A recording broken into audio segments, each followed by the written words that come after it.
Agus tá cad go bh léirbú isteach ag Tadhg Frank agus an Tadhg san eiscint, bhfuil beag roinnt ceol in Michigan, agus tá Bert Dheartháir, Tadhg agus Uisín Walsh-Peelo am haanta, ma hat me Gheansaí an tanmatar an grúpa. Cos tá sé bheith sinim le Dheartháir? Uisín, cin sort cadre atá go leis? Terrible. No. Tá sé go bra. Tá sé gínta actually, like, cos tá buntáistí Eoin, like, tá mar gcónaí le chéile, tá mar ina gcónaí sa teach chéine an chud smó them. So, you know, bíon with the cob and Eoin le chéile agus ní bíon sé Dakar and, you know, nor hagmid le chéile le Eoin. Bíon sé bhad níos tapúla ná le duine ag an eile, you know, cos just is féiling rudí a rá, is féiling rá, bhí sin uafásach agus, you know, tuiscin town or something. Agus ag na gigs so, I mean, roinnt fadas na running Gaeilge nó ceanna ró nó cadén canál covas?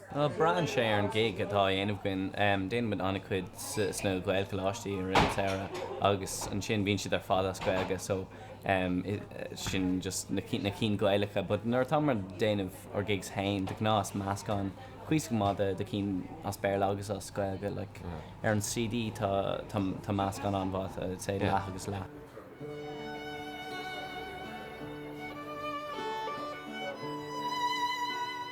Tá tréáil ceart déanta go ó héhann cheolde sé sin tréáil clasicach. Chuideag sé sin libh nó rih is sin ágant in bhríg agus si bh gur gurt nua a sreabha. Well, carrying sé le cinnta, carrying aon size ceol really le ceol eile, tá sé fad, you know, buinte clé na chéile agus is bralam an ceol classic fós. Carry sé gan out, you know, bheith I gcónaí seanam and go, you know, bíon tuiscint faoi le agat faoin geol agus faoi, you know, rudí bonus ag cosúla harmony agus, you know, rudí séis, rudí mar sin bonus ag faoin ceol.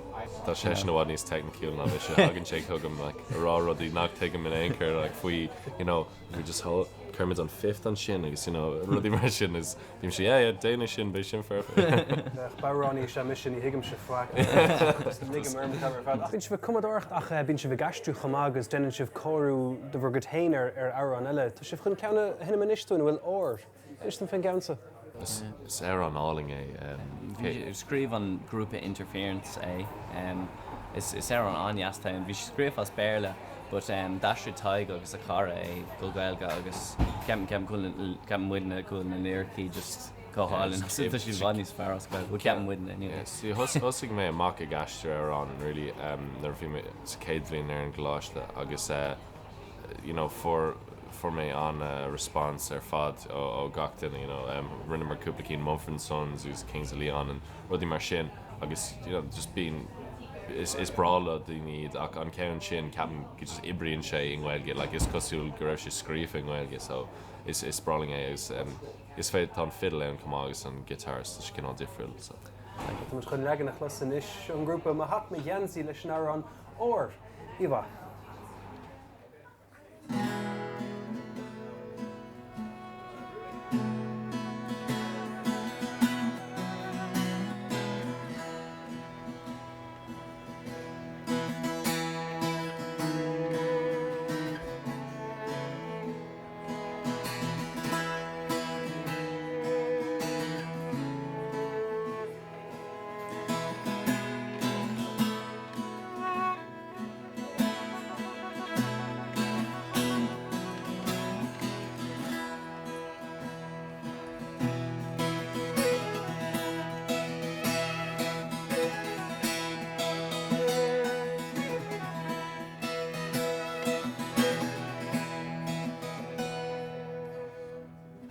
She must storm ní bhalar toinní or ag siúlar gealaí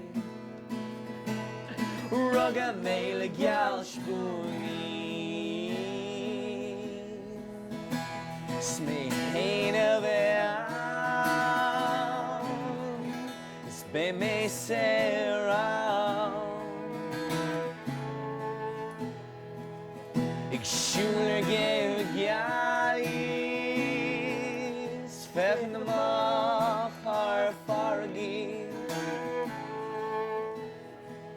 is mágúntar gharas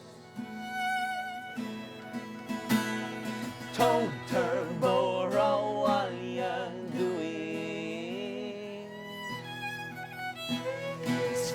na curtini shears the hullis a tomorrow this Kiger too Dain Marianne too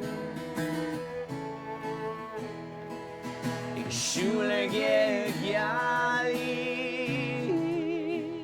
Fechn de machar fargis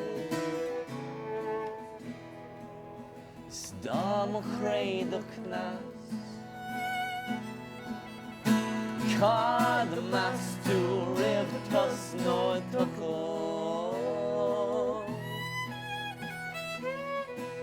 Stam or the hair Cad mas tu rev mech tu strako